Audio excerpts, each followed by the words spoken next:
السلام عليكم ورحمة الله تعالى وبركاته متتبعي قناة نوال تي في شانيل. اليوم إن شاء الله ونزولا عند رغبة بعض المتتبعات اللي يطلبوا لي وصفات المملحات ووصفات، ومتتبعات أخرين يطلبوا لي وصفات بدون بيض. كاين الناس اللي عندهم حساسية ديال البيض، ما كياكلوش البيض لا في الحلوى ولا في هكا المملحات ولا في أي حاجة. اليوم غنحضر معكم وصفه ديال الكيش بدون بيض، واللي ما عندوش مشكل كياكل البيض نقول لكم من بعد كيفاش ممكن تستعملوا البيض في هذه الوصفه.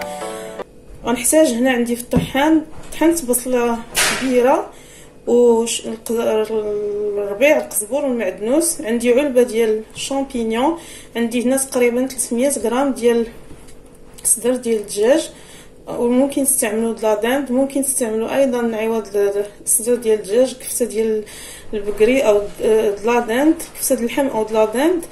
عندي هنايا ديجا دايره ليها توابل، دايره ليها الحار، معلقه الموطارد، سكنجبير، قزبور يابس، الكوزه حكيت فيها الكوزه مزيان، الكيش كيبغي الكوزه، شويه ديال الابزار، والملح كيبقى حسب الذوق، وملعقه ديال عصير الحامض باش تفتي لينا هاد اللحم. عندي هنا ملعقه صغيره د مايزينا وملعقه صغيره ديال الطحين باش نحضر الصلصه ديال هاد اللي غتمشي لنا مع هاد الكيش، وكاس معمرش ديال الحليب، وتقريبا ربع علبه ديال الجبن.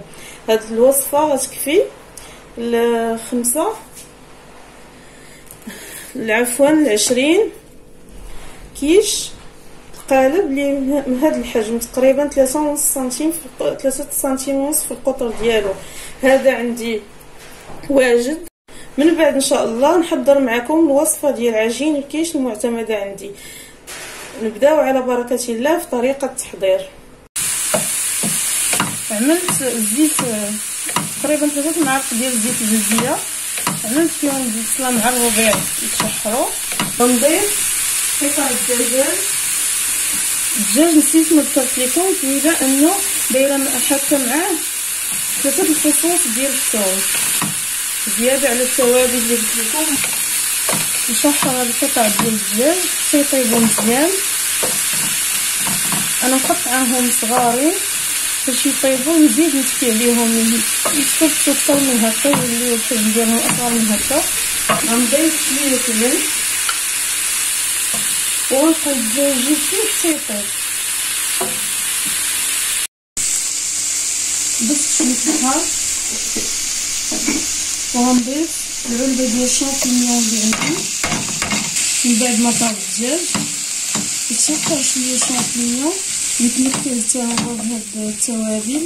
شفتو ما ضفتش التوابل بزاف، يلاه زدت الملحه حيت الصدر ديال الدجاج منسم عندي مزيان بالتوابل، درتهم فيه شويه بزايد. والكوزه تقريبا درت نصف كوزه صغيره. هاد الكيش ديال الدجاج هذا خاصه كيبغي الكوزه.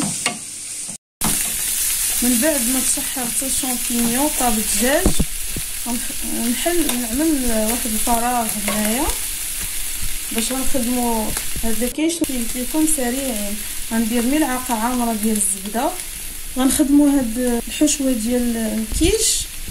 خدمنا الحشوه، دابا غتخدم معها حتى الصلصه كتخدم في نفس الوقت. غنضيف الملعقه ديال المايزينا والطحين، غنحركهم مزيان. دابز الزبده وتلبست مزيان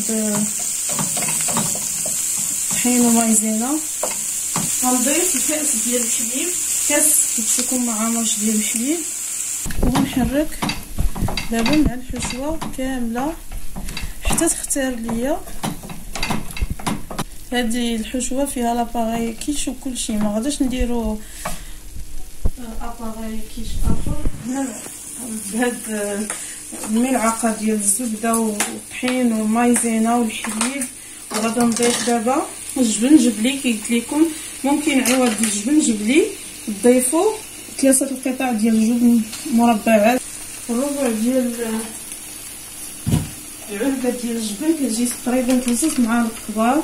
وغنخلط كلشي حتى ينسجموا المكونات وندوزو نعمرو بهم لي فون ديالي. ودابا غندوز نعمر هاد لي فون دو كيش اللي عندي.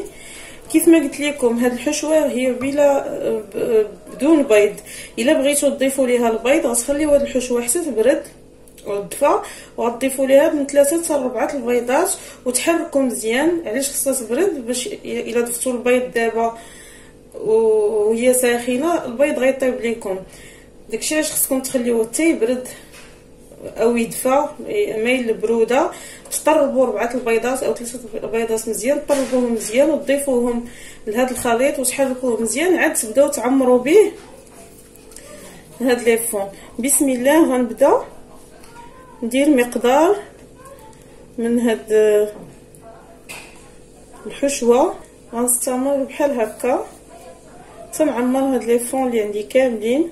غندير عليهم شويه الفرomage محكوك وندخلهم الفرن غيدوب الفرomage ونخرجهم. وهذا هو الكيش ديالي من بعد ما وجد. قدمته على هذا الشكل كيف ما كتشوفوا، كيجي لذيذ. شفتوا الحشوه ديال الحشوه ولا طريقه التحضير ديالو سهله، والاهم انني لبيت طلب متتبعات اللي طلبوا لي وصفات بدون بيض وخاصه المملحات. نتمنى ان شاء الله تعجبكم هذه الوصفه وتجربوها، سهله وكتجي لذيذه. وشفتوا تبارك الله كي كيجي. نقسم معكم وحده كيجي عامر. العجينه اللي ديال الكيش هاد لي فون دو كيش بالعجين المورق كيجي لذيذ. اكيد الا جربتوا الحشوه اللي درت معكم اليوم غتعجبكم. وما تنساوش تبارطاجيو الفيديو مع العائله والاصدقاء. وبالنسبه اللي كيدخل القناه يزورها لاول مره يشترك معنا ويفعل الجرس باش يبقى يتوصل بالجديد، ويبارطاجي الوصفه مع العائله والاصدقاء ديالو. واستودعكم الله الذي لا تضيع ودائعه، والى فرصه مقبله ان شاء الله.